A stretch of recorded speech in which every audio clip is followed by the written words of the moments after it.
Good evening, everyone, and welcome to the third session of the series. I'm quite happy with the way things went yesterday. So I'm hoping a few more people are joining. Meanwhile, we'll get done with the beginning, a few things that I wanted all of you to kind of keep in mind. So narrative writing, as you know, it's not just a task that you get done. Narratives have a lot to do with emotions, right? So we'll talk about those in a little detail today. And one of the things I always like to say is that no matter what level of reader you are, we all have that one book that kind of has talked to us. So let's make sure that we make our learners into those writers that write stories that touch you, right? Um, our general instructions use chat for questions because I could miss a question if you just said something out aloud and I forgot about it. Participate actively for sure and mute unless you're speaking. Now, in the agenda, I would like to be very specific today. The elements of a story is going to be the first thing we talk about. It's going to be probably the most basic thing we talk about. So I will maybe you might feel that okay, I'm skipping over a few things, but that's basically because um, most of us already know these elements. These are not new information for you. But once I went through the poll that I had shared with you, I realized that two things that people wanted to know a lot about was how to give feedback when it comes to writing, and second, how to differentiate for different skill levels. Those who have not joined on the first day might be wondering what poll I'm talking about. So on the first day, I had shared a poll where I expected everyone to answer. um, Basically, it was about what it is that you feel is the most challenging part of teaching writing.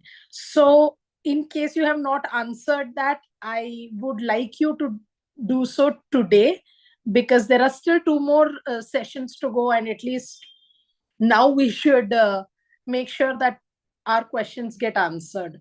So, can I put the poll in now so that, yes, there are quite a few people who have joined. So, for those who have just joined, once again, I'll repeat myself. This session is not something I'm doing just for the sake of it. I do want to make sure that whatever I am sharing with you is very relevant to what you want from this session. So, in order to make sure that that happens, I'm sharing a poll here. I want you to please answer. It's just a link. You will be needed to just click on the correct thing that kind of what is the biggest challenge for teaching writing. So this would be very particularly specific to you. So the two things that came up for me when I was looking through the poll uh, that was answered on the first day were feedback techniques and differentiating for skill level. So I will be focusing on that a little bit today. If in case by the end of the result of the poll today, we find out that, okay, there's something else that needs to be addressed, we'll address that in the last two sessions that are coming up. So coming to after all of this, we will finally talk about a sample activity. We'll do a hands-on activity. It'll be a little fun, like a demonstration of what you would do with your students, I will do with you. And we'll practice how to give good feedback, how to differentiate for different skill levels, and so on. So I was talking about emotions and books, right? So when I read a good story, it makes me feel cozy. It's almost like I have suddenly become this mountain person sitting with a nice hot cup of tea because I don't like coffee. And I'm snuggling in a blanket and I'm drinking tea while having that book and reading it and not putting it down till I'm finishing the whole story. That's the word that comes to my mind when I say, okay, how does a story make me feel? The emotion that it makes me feel. Now, I want you all to share one word. In one word, what does a story make you feel? What is it that, as soon as you think of the word story, what is it that comes to mind? How does a story make you feel? I don't mind if you answer this just by unmuting yourself as well. That would be a little more interactive. It'll be fun. We can discuss. How does a story make you feel? In one word, your emotion for a story. Emotional? Yeah, that pretty much covers all of it. Excited because you don't know what's coming. Great.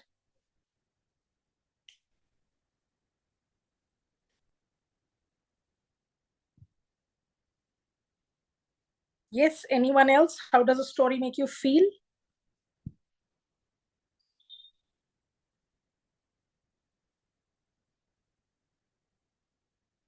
Characters come to life. It makes you feel captivated. Absolutely. Great. Today, I'm a little more aware of the fact that it's not all language teachers today. Uma Devi ma'am had shared yesterday.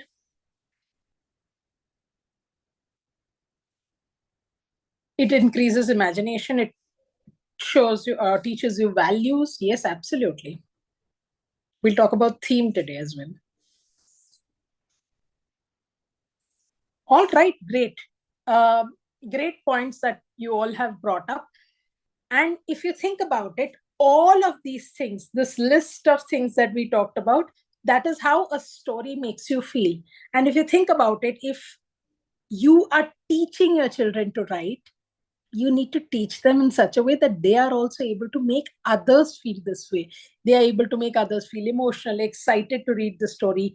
They should write in such a way that the readers are captivated by the story. They should write in such a way that the reader is lost in the imagination of the story, right? So, how will we achieve this? Also, we talked about this a little bit at the beginning of our session, which is how will we give feedback in a way where we achieve that, what Uma Devi ma'am is calling barrier-free imagination, or Nitpreet ma'am is calling stories, how they make us feel connected, right? How do we make sure that our children are able to achieve that level of story writing where they also feel connected? Now, stories are nothing new, especially for us as Indians. Storytelling is such a big part of our culture that it's something that comes very naturally to us. It's sad that we are kind of aping the West in even in like movies and everything, but in spite of that, there is always that seed of the oral tradition in us, right? But the difference between the oral tradition and the written storytelling is that we have a little bit more time there, right? A little bit more thought put into it. It's not whatever came to your mind, you just said it. So technically your written story should be even better. So how do we achieve that?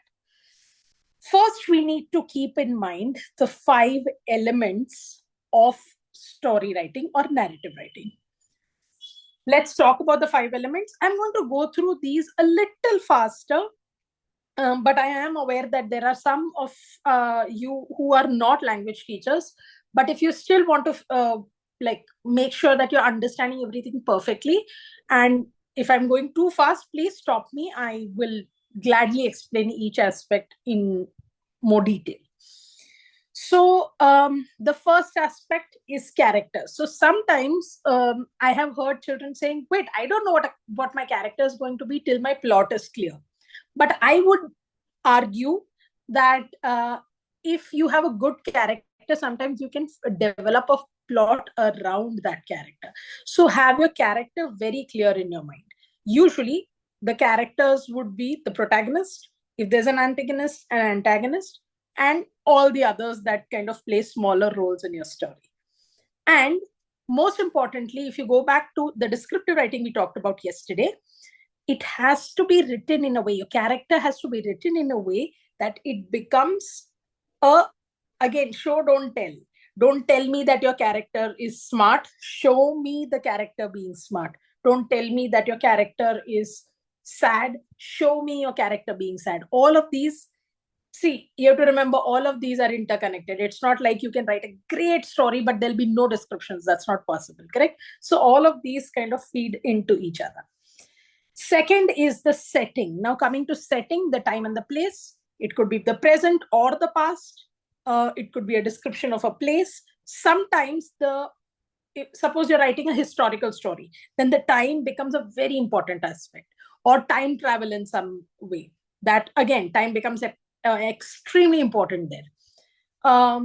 Whereas if you are writing a story which is based in a very specific setting, say the entire story is based inside a forest, then obviously that place becomes of extreme importance there, right? Now, coming to the plot itself, we all know the story mountain, right? First we introduce the characters. So here the characters, the setting, all of that will be introduced first. Then there'll be a rising action to show how you're leading to that conflict in the climax. Then there'll be the climax, which is the conflict. Then there'll be falling action, and there'll be resolution, basically tying up loose ends. So making sure that anything that was introduced in the first part, the introduction, is not left open at the end of the story. So this is your story mountain that you will take care of. And you will also, so the last two parts, the conflict and the theme, I will tell you very clearly, this is only for older students, middle school students, not for primary school, because it will be too much complication for them. In fact, depending on the level of your students, even for the plot, you can just, condense it even further and say beginning, middle, and end. That's also enough for them. Now, coming to your middle schoolers, the reason you tell them about conflict and theme is that often your children might think of it as, oh, there has to be a problem and a solution. But what is the problem? In order to explain that in a little bit more detail, or in a little more precise manner, I often suggest that you tell them to think about it in the way that, okay, what is the climax? As in, what is the conflict? Now, the conflict will basically be a protagonist. I am saying person, but in case your story is talking about, say, a dog is the protagonist in your story, then that will not be a person. But when I say person here, I just mean the protagonist. So protagonist versus who's the conflict between? So it could be protagonist versus antagonist, protagonist versus self, protagonist versus society. It could be protagonist versus nature. It could be protagonist versus supernatural, or protagonist versus technology. Now, just to make sure that all of y'all are not zoning out, I'm going to ask you a few questions here. Can someone give me an example of a story where there is a protagonist versus nature? Can somebody give me an example of that?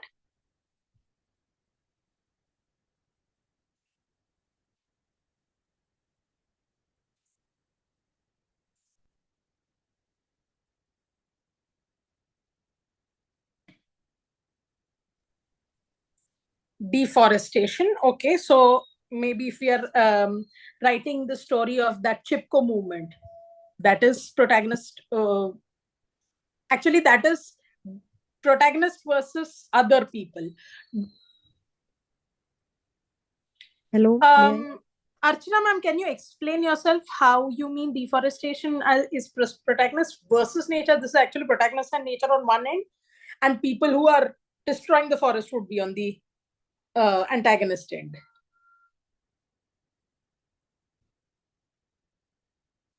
Punita ma'am, I think you were about to say something. Ma'am, it could be survival of the fittest. Survival of the fittest, absolutely. Yes, Archana ma'am, yeah. So I think I understood that correctly. If you think about it, let's take stories that we all know. You know the story of the Ramayana, right?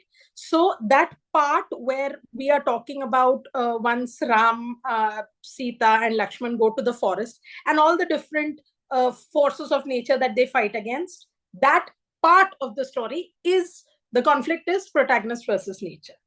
Because nature is literally attacking you almost, but then you learn how to live with nature. That's the theme there. Okay. Suppose I'm talking about protagonist versus technology.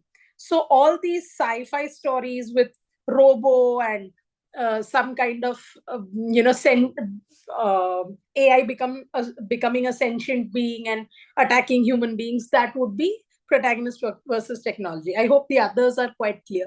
Protagonist versus society would be if, suppose, a girl who's fighting against the patriarchal norms or something like that, that would be protagonist versus society, because she doesn't have a problem with one person.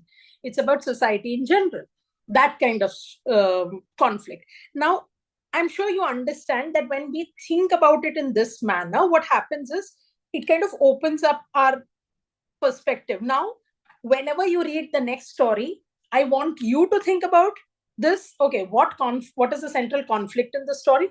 And when you're teaching your middle schoolers, I want you to tell them that as well.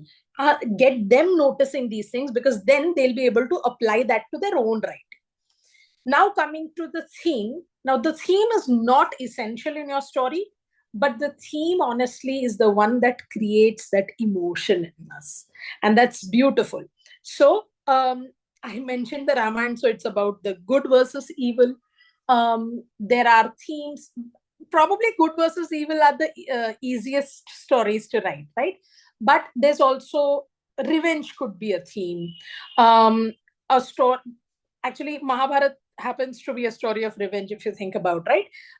If you think about, you know, peace could be a theme. Compassion could be a theme. And usually what we do is, even if we are teaching stories in value education, we often introduce those values through stories, right? Stories are kind of a vehicle through which you can do a lot of things. So those beautiful aspects. Yeah, advancement in technology could also be a theme, correct? So all these things that we are introducing, it becomes even more interesting when you introduce it in a particular manner. Now, hopefully that is clear, and hopefully these are the basics. If anyone has any doubts about this, you can please ask me. Otherwise, I feel like these are the things that are basic, so we know how to do this. It's the providing feedback that we kind of falter with, because what I have always followed, and I think this is something that we all should follow, is whenever you're praising, whenever you're appreciating, appreciate publicly. But whenever you are criticizing, criticize privately. It's very important, especially for middle schoolers. We know how our emotions were when we were going through our adolescence, right?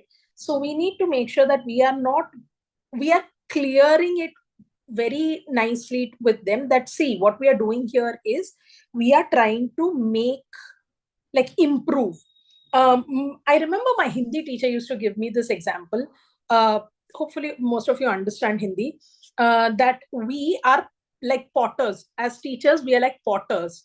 So, the potter will give one hand under the inside the pot, and then hit the pot from the outside when it's still gili mitti.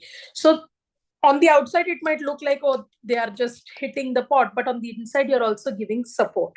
And that, I like that metaphor.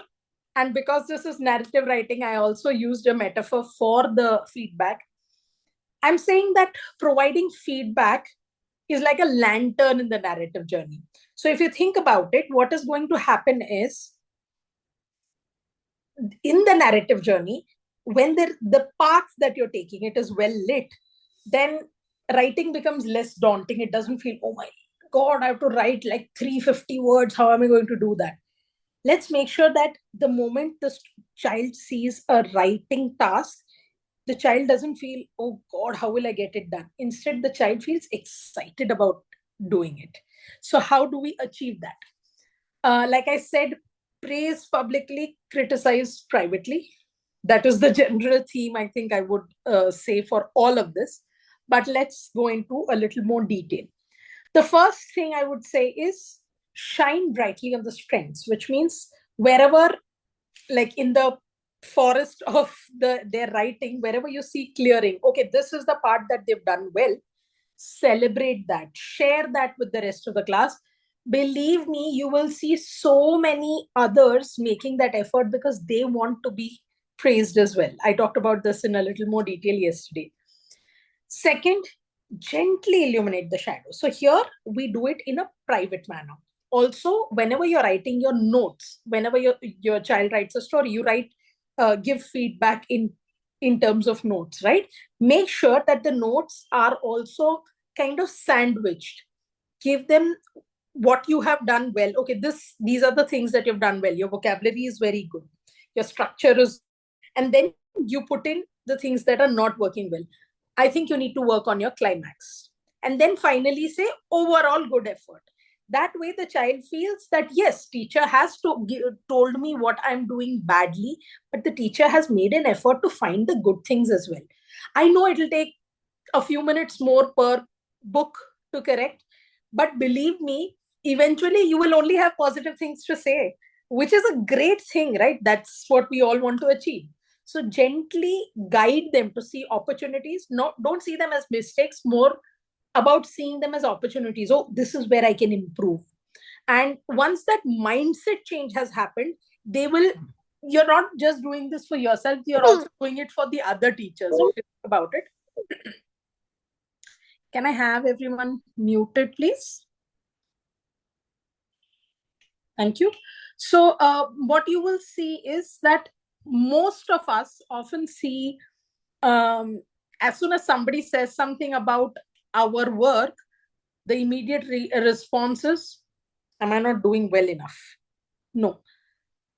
We need to take that out of the thought process for all of us and for all of your students as well, because we need to start seeing things as being kind of opportunities, a way to make sure that, oh, that's okay, this is just a way to learn, right? This is where I have a chance for improving, because there's a saying that don't be irreplaceable, because if you're not replaceable, then that also means that you can't be promoted, right? So it's like that. If you are perfect, then there's no opportunity for you to improve either. So make sure that that is the perspective that children come with, that they look at the errors they're making as opportunities to improve.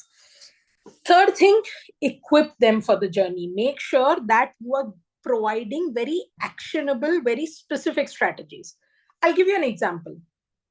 If I say, you need to improve your climax, I deliberately used that sentence earlier when I was talking about sandwiching your feedback. You need to improve your climax. The child knows I am supposed to work on my climax, but the child doesn't know what exactly I'm supposed to do about it. What do you mean improve? Improve is a very basic, very kind of a word that is a cop out. You're not really giving them any feedback as such. So instead, be more specific, be more pointed. You know how we write our lesson objectives, our learning objectives? We make it into your action words, right? Action verbs. Similarly, give them specific action verbs that they're supposed to do. So suppose you feel they need to improve their climax. Say, put more action in your climax, or add more description in your climax, or your climax is too short, add more details. Do you see how here the child knows exactly what the child is supposed to do? Instead of just saying improve, improve means what, in what way, correct? So give them very specific, very actionable feedback. Shivangi ma'am, I'll tell you about the certificate at the end. Now coming to the final thing that we are talking about, which is keeping the flame alive. Like I said, your feedback should be such that it motivates the children. It celebrates their progress instead of making them feel like, oh, no matter what I do, teacher's never happy. That should not be the feeling that they get out of your feedback. So that's why sandwich your response and make sure that whatever you've written, it becomes a way for guiding them. Clear? So hopefully all the people who had mentioned in that poll that, okay, giving feedback is the part that we are struggling with, I hope that this helps with that. Now, coming to the people who are wondering about how to deal with mixed skill levels, because if you think about it, we all have children of all different skill levels, right? And when we were younger, I think, unfortunately, the way our teachers dealt with that is just say, oh, you sit down, you won't know that girl is the one who's doing well in languages. Or this boy is doing well in maths. So, like, all the answers for maths will be given by this boy. We are not trying to do that. Let's make each generation of teachers better than the previous one, right? So let's take all the positives from our teachers and leave back the negatives, correct? So when it comes to, again, another metaphor I have for you, when it comes to Punita ma'am, I would actually not say that. I'm not saying you use sugar-coated words for feedback, because that would indicate that I am not trying to say what I actually mean. I will say what I actually mean, but I will say it in, like, I will make sure that I'm actually giving positive feedback as well as negative. Sorry, I'm going back a little, but what I mean, Purita ma'am, is sugar-coated would be if I say, your climax is good, but not great, right? Or your climax is good, but this is what you could improve.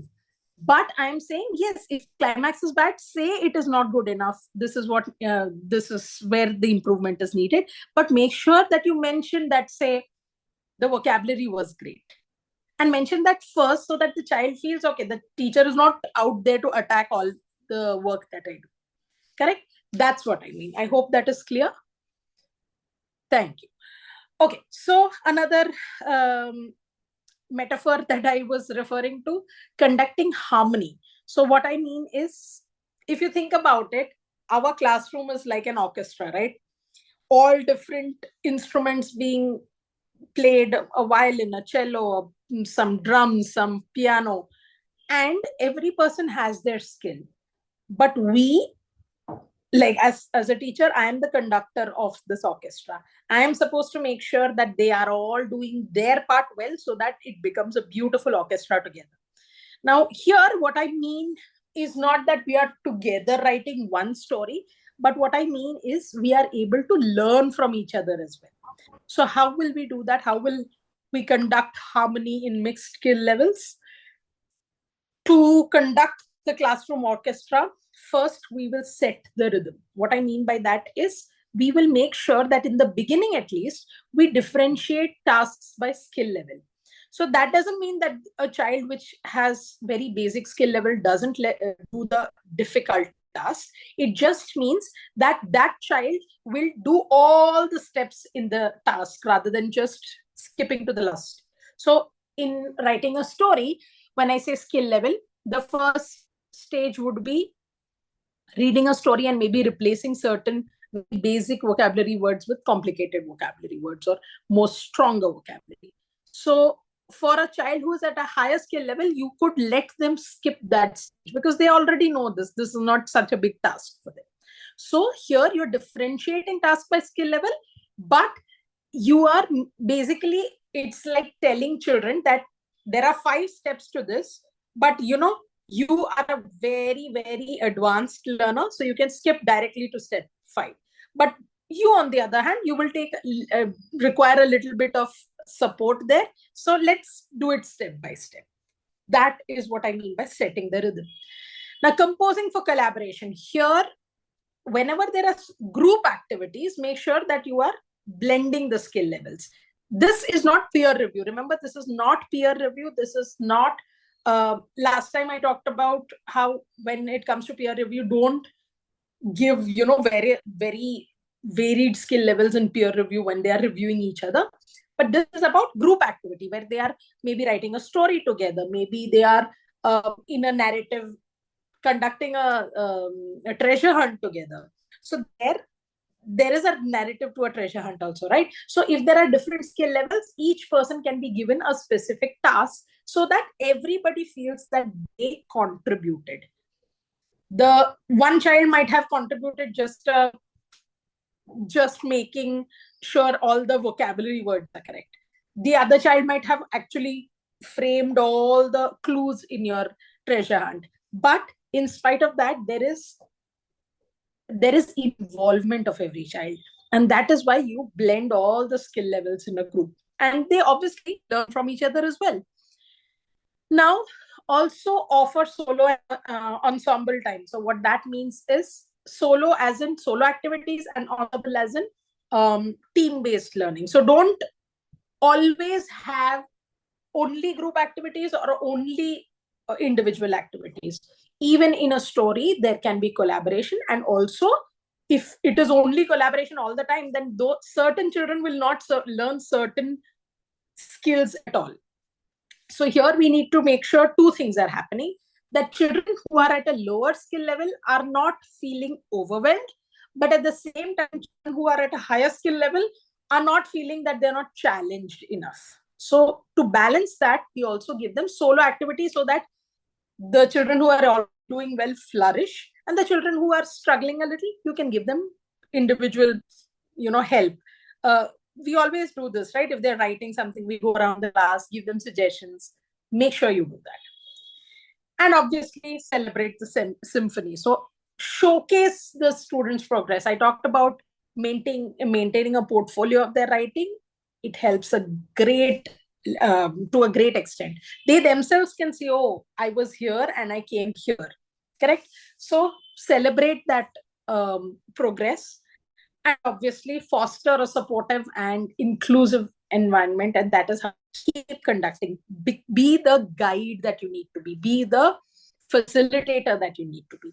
So here what you do is you make sure that everybody is coming together, and it doesn't feel like, oh, I'm doing better than you. It feels like the classroom is one big orchestra. That is very important, because that is how you are able to create that sense of oneness in the class, so that if one child is faltering, the other helps them out. Remember, it's like we do with our children, right? We ideally want to be alive all our children's lives, but probably that's not going to happen. So we bring up our children in a way that they are, able to survive without us. They are able to do all their tasks without any help, right? That's exactly what we want here. Even with siblings, don't we do this? That if you have two children, we make sure that they have a beautiful bond between them, that so that tomorrow, if we don't we are not around, they still have a beautiful bond, right? So here also, inside the class also, if there is an outside entity coming, they should see one entity. The classroom should feel like one entity.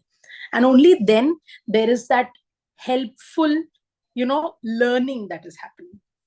I hope that helps. I hope, yes, making them independent, and also making them,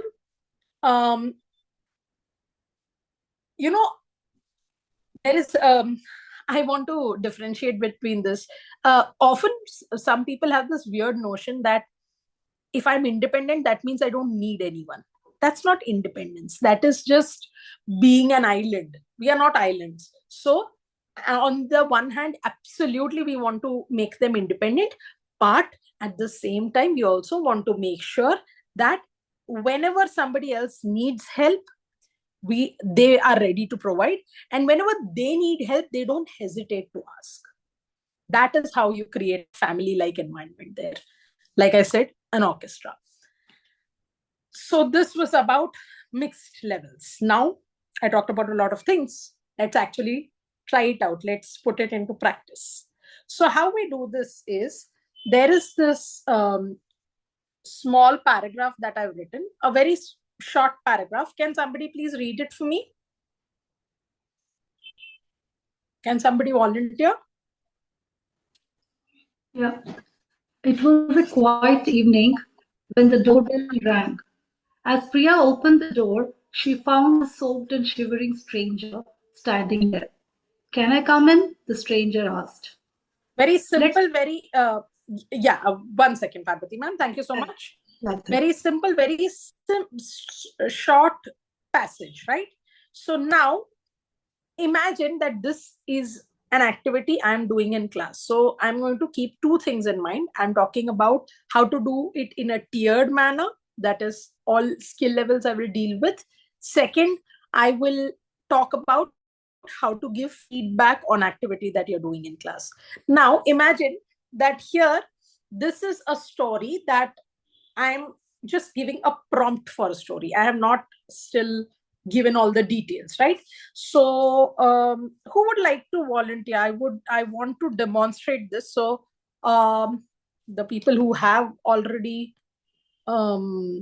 taken part, can we take them, or should we, is somebody else volunteering? I would love to see new faces, new voices here, new voices. I want 3 people. Somebody who has like pen paper at least, because I will want you to do something. Let's assume you are students now, and I'm your teacher. I'm the orchestra conductor, and you are I'm the maestro, and you are my orchestra.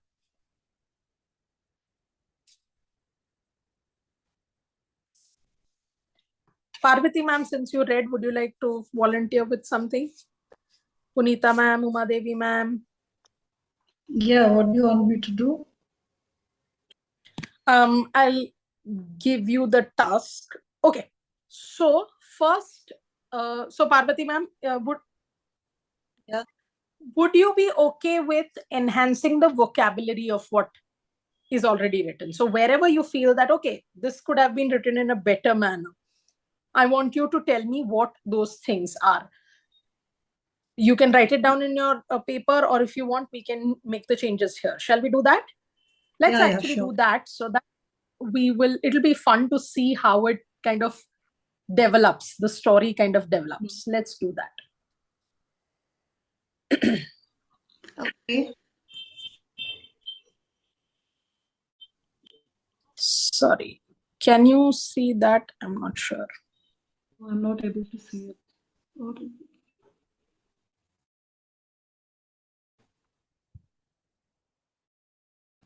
I have shared, but I've shared the wrong thing. Okay, that hopefully helps. You can see. No, I'm not able. Yeah, there you go. You can actually do this. Tell me what are the words that you would change. It was a quiet evening when the doorbell rang. As Priya opened the door, she found a soaked and shivering stranger standing there. Can I come in this list? yeah. I can change. It was in. I can change the word quiet over there. Instead, I can write peaceful evening. Peaceful evening. As Priya opened the door, she found soaked. Instead of soaked, I can write drenched. Great word. And Instead of shivering, I want all of the others also to notice that the word drenched pretty much means the same thing as soaked. The word peaceful pretty much means the same thing as quiet. And yet these are more appropriate for the situation. So there's nothing like I need a bigger word, I need a more complicated word. It's not that. It's about needing a more interesting, a more appropriate word for the situation. Great. Anything else? instead of shivering, I can use trembling. Trembling, okay. I would not really say that this is much of an improvement, because both seem to be at the same level. But I would like to add what this kind of introduces. When you say trembling, it could mean one of two things. Shivering we usually use only for when you're feeling cold, whereas trembling we also use when you're feeling scared. So you're Yeah. introducing a new emotion there. Whether it is intentional or not, I'm not sure. Parvati ma'am, did you intentionally do that? Yeah, maybe a stranger, maybe he's scared or something like that. So Yeah, maybe. he's trembling. We don't know. Also, it's been raining, so probably he's definitely for sure he's murder or something. cold. Correct? Maybe it's a forest. Maybe if somebody's after him. Any kind of thing you can imagine, right? Yeah. So this is a story starter. So let's see how it goes. Now, the second thing I want you all to do, whoever volunteers now, is improve the sentence structure. So what I mean by that is, it was a peaceful evening when the doorbell rang. As Priya opened the door, she found a drenched, trembling stranger standing there. Is there any way we can either merge sentences, or we can make the sentences a little more clear to read? Anyone who wants to share something like that? Punita ma'am, could you suggest something?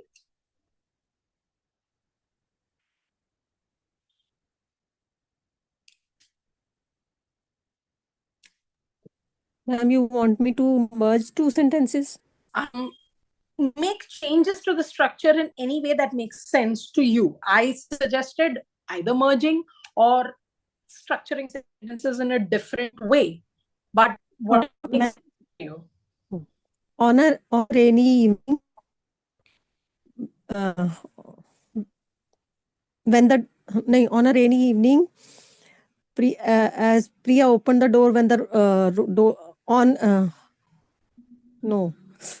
It's okay. Take your time. Think and tell me. There's no hurry. Actually, I'm sitting in a bedroom and I don't have any pen paper. No issues. No issues.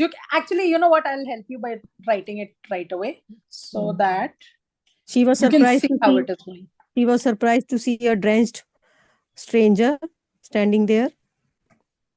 On a rainy evening, do you not want to mention all of this?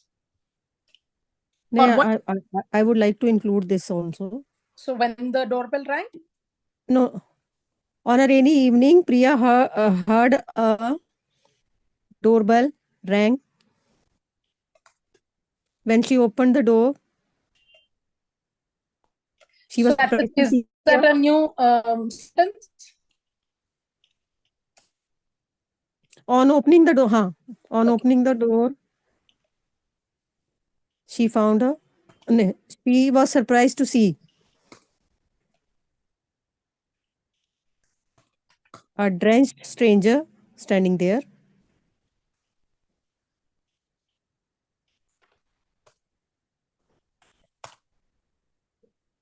How about instead of there, what can we say instead?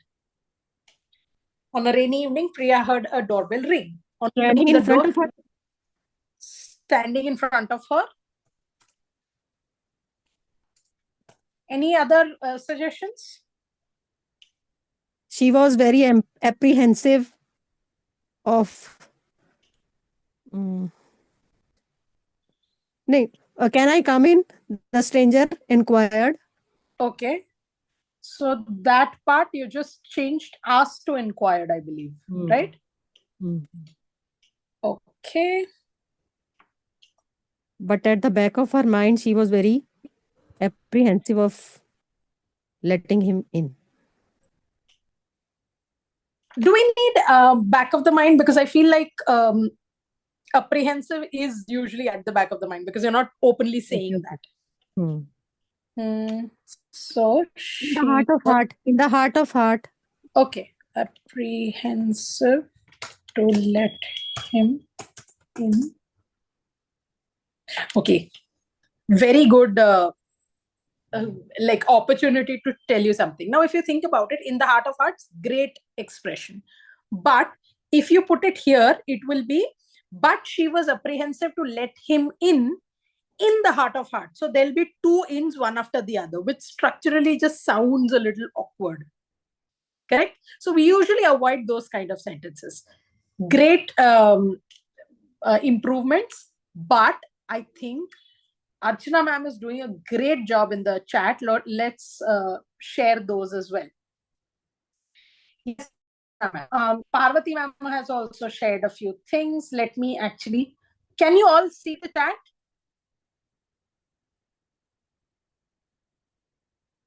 Can everyone see the chat? Yes, ma'am. Okay, so I'm going to just go ahead and copy the chat to this so that you can all see it like what I am reading, not just what you were referring to. All right, here we go. Yeah. So I'll start with what Archana ma'am had written, which is Priya's peaceful evening was suddenly shattered. This is a great opportunity for feedback, where I would say this is something that is introduced, right? It somebody has introduced something new. The evening was suddenly shattered because there was a peaceful evening, and now suddenly the doorbell rang. So the peace of the evening has been shattered. That's a great way to introduce a story. It's a great opening. I really want to know, okay, what happened after that? Because when you say the peace has been shattered, we assume something bad is going to happen, right? Great addition, Archana ma'am. When she heard the doorbell shriek into her ears. Again, great. When she heard the sound of doorbell shriek instead. Okay, fine. You made another change. She opened the door to a trembling, drenched man standing in front of her. Perfect. Great improvements. And I'm very happy to see so much work, like activity on the chat. I'm so happy. On now, this one is, I believe, by Parvati ma'am. On a peaceful evening, the doorbell chimed, breaking the silence. Again, shattering the silence, breaking the silence. You see a pattern going, right? And when we hear all of these, when we are, discussing this in class, what will happen is children who are, for a lot of us, English is not your first language. So these expressions don't come naturally to you. But it's okay to, give it some thought and learn these things. Usually the way we learn these is through learning learning through reading, correct? Which is also why it's very, very important that we as teachers give them opportunities to read, which is why library period. Please make sure that you're using the library period very wisely. Okay, so on a peaceful evening, the doorbell chimed, breaking the silence. Priya opened the door to find a drenched, trembling stranger standing at the threshold, shivering in the cold. So I think we can remove the word trembling here, Parvati ma'am. The reason I'm saying is we have already said shivering. So that would be kind of redundant. I'm not saying it's not correct. It's just that we can shorten it here and maybe use that great verbiage in some other place. Correct? Now, yeah. As I'm saying this, I want you all to notice how I'm not at any point telling anyone, oh, you did a bad job. I am saying that this is how you can make it even better. So I think trembling is an example. Earlier, when we were talking about some of the other words that we talked about also, I did the same thing. Wait, I have a few more great narrative writers in our chat.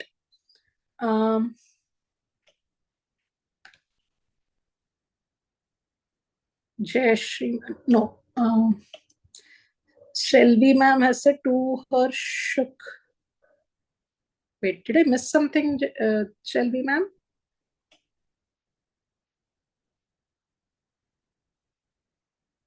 I think I've missed something with Shelby ma'am because that seems like an incomplete thought. Most of that. So Shelby ma'am, I think I missed something. Or if you were trying to, continue from somewhere, please tell me what I have missed, because I think I did not get where you are wanting to add that. Sakshi ma'am has said something else. On a peaceful evening, Priya was shaken to hear the doorbell and was astonished to see a stranger drenched and trembling. Now, this is a great opportunity again. Let's think as teachers, a great opportunity to tell our students that here there is a difference. Now, if you see, till now, all of these, like the silence was shattered, or even breaking the silence. When we are thinking about these, the setting becomes very important. So the setting is the focus of the first part of the story. But when we think of this on a peaceful evening, Priya was shaken to hear the doorbell. She was astonished to see a stranger. Although the facts remain the same in the story, what we see is the focus has shifted from the setting to the character. Do you understand? And now here, if you remember the descriptive writing aspect that we talked about yesterday about showing and not telling, I would say you could also take this opportunity to not tell me that Priya was astonished, but show me that she was astonished. So here, Sakshi ma'am, I hope you don't mind. I'm going to use this as an example to add a little bit more, which is that on a peaceful evening, Priya was shaken to hear the doorbell and was shaken to hear the doorbell ring and was astonished to, okay. Here I'm going to add something, which is she took a step back involuntarily and quickly grabbed the large torch next to the door. Now, what I am introducing here is the idea that maybe she is not very comfortable with this random stranger standing there outside her doorway, right? Now, here, you could also introduce something like, oh, she called out to somebody inside in spite of knowing there's nobody, maybe because she doesn't want this random stranger to think that she's alone at home. Jayashree ma'am, yes, the evening was not peaceful for Priya when she opened the door with fear. There is a shift in the tone from peaceful evening to not peaceful evening. We can stop the activity here, I believe, because I think I've achieved what I wanted to achieve. And I hope all of you have got the correct message here, which is that what I want you all to realize is whenever we are giving, now again, we did notice that there were some of you whose whose constructions were slightly better. The hesitation, the curiosity we added, some of you added. Archana, great addition. So beautiful. I would like to read that. I know I said I'll stop here, but I want to read that. With her mouth wide agape, she took a step back. Beautiful, because I said just involuntarily, but when her mouth was open, then you know very clearly that she is terrified of this man. Or you could also wonder, why is her mouth open? Does she know him from somewhere? What is this mystery? And I'm deliberately leaving you with the sense of mystery because you can go ahead and imagine whatever you want to be the next part of the story. But do you realize how beautifully the story can take different turns? And it's a beauty to see how the story progresses. I hope that helps with how to make sure that, see, some of you were good with the vocabulary, some of you helped with the sentence structure. I think Archana ma'am was great with the introducing new ideas and thoughts into the story. So I think Parvati ma'am did a great job of adding, very pointed vocabulary to the story. So this is what is tiered activity. Whereas the feedback that I was giving, again, it's not like I accepted everything that you all said. But when I was giving you feedback, I was making sure that the feedback is one, positive. Even if there is something that I need to tell you, okay, this is not working, I'm giving you the logic behind it. I'm not just saying you're doing a bad job and that's it. And third, probably most important, I'm telling you what to do about it. I'm just saying this is how it is, and let's not, like, this is not working. Not just that, correct? And that is how you do feedbacks in a positive manner. Thank you, Archana, ma'am. I think I deliberately wanted to inspire you. So yeah, I thank you for that. But finally, before we end our session, I want you to keep this in mind. We often hear this, right? A picture is worth 1,000 words.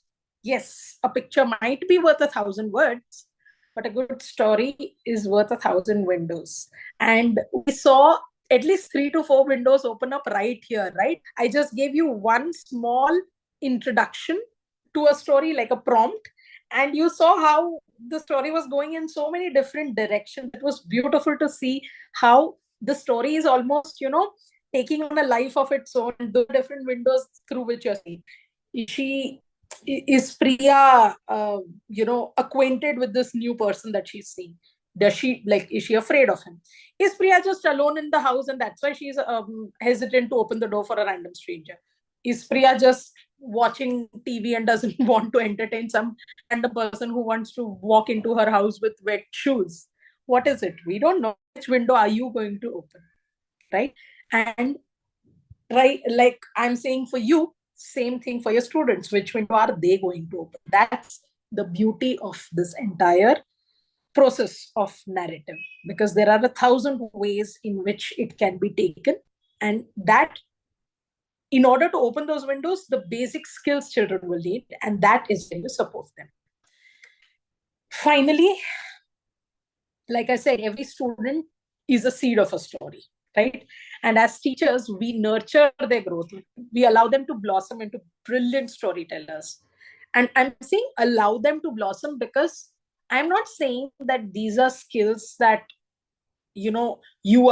this is absolutely brand new, you are introducing it to them. It's just that you are making sure they get to the best of their ability. And in order to make sure that happens, you need to give the feedback in that positive manner. So I hope this helps.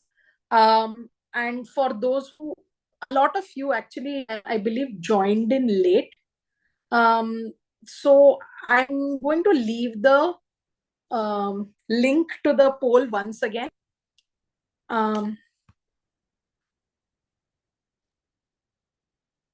Yes. So Parvati ma'am, just let me just end the session. I'll tell you about the recordings and everything. So what I wanted to say at the end is that, like I said, we all are trying to inspire our children to be better. And in order to make sure that it's inspiration and motivation and not just telling them what to do, not just really just, getting your work done, in order to make sure that is the case, we all need to provide that leeway for them, saying that, okay, this is where your skill level ends and here is where my work starts, to make sure that your skill level increases. On the other hand, also to give that feedback in a way that they take it positively, because you've given it positively as well. So keep that in mind, and I hope that this helps with all your narrative writing teaching, so all your stories. Tomorrow we will be talking about persuasive and argumentative writing. Remember, tomorrow I will be kind of referring a little bit to debates as well, because that's persuasive speech, but the techniques kind of remain kind of parallel. So we'll keep that in mind for tomorrow. Now coming to the recording, all these sessions are being recorded, like I said, but I want to finish the series. Like I said earlier as well, it's a 5-day series. So we want to finish the series before we put it on YouTube. I hope you all are following all are subscribed to the Sri Narayani Teacher Training Center channel. Please subscribe. So as soon as the recordings are uploaded there, you can immediately watch them. Only reason we want to make sure all 5 are uploaded at once. Yes, now about the certificate. So with the certificate, it's, as you know, that the certificate, the session is completely free for you all. But if you want to get a certificate for this session, you can do so by giving sending 50 rupees to this number that I'm sharing. Just a second, I'll share it in a second. After you, 1 second. After you make sure that you share the 50 rupees, yeah. After you make sure that you share that, send the money, please send a screenshot as well as your complete name to this number itself. The reason we need your complete name is because sometimes a lot of people are particular about what surname to use, what title to use. Please make sure that you send it to this number. If you send it right now, within 24 hours, you'll get the certificate. 50 rupees for the certificate only. The session itself is free. It's just for the certification that you will need to pay 50 rupees. This number that I've shared, please make sure that you are sending that money and then like proof of payment as well as the name and all. Now coming to the poll, some of you were wondering about the poll. Here is the poll. Please make sure you take the poll, because that way I'm not just talking about what I feel is important. I'm actually talking about what is necessary for you. The number I have shared, Avishri ma'am, I'm doing it again. That will be Ravikant sir's number. Ravikant Perukulambil is the name that will come up. Please make sure that you pay 50 rupees and then send the screenshot as well as your name and title. Apart Ma'am, from please give me a number. I have sent it 2 times, ma'am, already. Okay, ma'am. That's my chat box. Ma'am, it's not showing. This is the 3rd time I'm sharing. Should I say the number? Can the others see the number? What is happening here? No, ma'am. Can't be. No, ma'am. No. How is ma'am actually ना school में देने होते हैं certificates, इसलिए number चाहिए था आपका. मैं आपको नंबर ओरली बताऊं, क्योंकि यस यस मैम, मुझे तो दिख रहा है और दुर्गा मैम बोल रहे दिख रहा है. नहीं मैम, आप मुझे नंबर बता दीजिए. हाँ, मैं फिर से बोल भी रही हूँ. 999089 89 25 25 730 730. Okay ma'am. मैंने फिर से भेजा है. अगर आई थिंक बहुत सारे लोगों ने भेज दिया. और पुनीता मैम, आप पोल का पूछ रहे थे, मैंने वो भी लिंक भेजा. आई होप वो दिख रहा है. Not visible, ma'am. पोल भी दिख रहा. What is happening?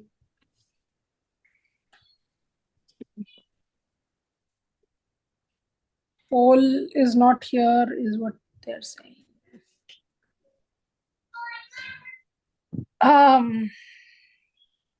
उसमें तो लिंक ही चाहिए होगा. कोई और लिखेगा तो भी नहीं चलेगा. क्या करें? अब दिख रहा है क्या? I have sent it again. No ma'am, no ma'am. Actually, I'm getting late. Okay, I have Durga to go ma'am has somewhere sent it and again. get- I think मैं I भेज have रही to हूँ तो get क्या ready. रहा है?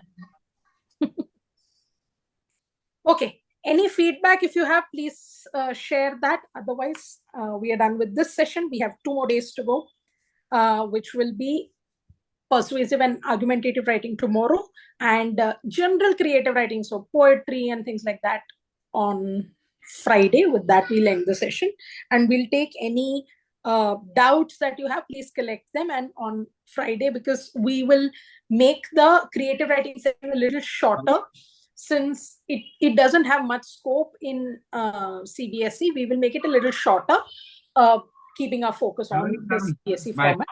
And so I would want you to, maybe any doubts you have, if you share with me, that way we can have a nice discussion. Ma'am हमें certificate mail पर मिलेगा या कैसे व्हाट्सएप मेल होगा? Mail पे मिलेगा ma'am. Okay. आप जिस Thank you so नंबर से सर को ये स्क्रीनशॉट वगैरह भेजेंगे, उसी नंबर पे आपको व्हाट्सएप कर देंगे। अगर आपको मेल पे चाहिए तो सर मेल पे भी भेज देंगे। मैम ये वार्ना स्क्रीनशॉट मतलब कौन सा वाला स्क्रीनशॉट भेजना है हमें? आप 50 रुपीज पे करेंगे ना, जी पे करेंगे ना, हम्म। तो उसका स्क्रीनशॉट आएगा जी पे या जो भी पेटीएम हाँ वगैरह, हाँ हाँ। तो ओके उसका स्क्रीनशॉट उस नंबर पे भेज दीजिएगा। ओके और उसके ओके। साथ साथ अपना नाम भी, पूरा नाम। और स्कूल का नाम वगैरह सब कुछ है ना मैम? स्कूल का नाम अगर आपको मेंशन करवाना है तो एक बार सर से बात कर लीजिएगा। Okay ma'am, thank you so much, thank you so much. Welcome, and thank you for all the feedback as well. Thank you, and hope it is even more fun tomorrow. I heard a few people saying it was very interesting, it was fun, so hope it is also fun tomorrow. Ma'am same So time tomorrow भी same time? same time, 7 to 8. Okay, thank you so much, thank you so All much. right, bye, have a nice day everyone. Good night.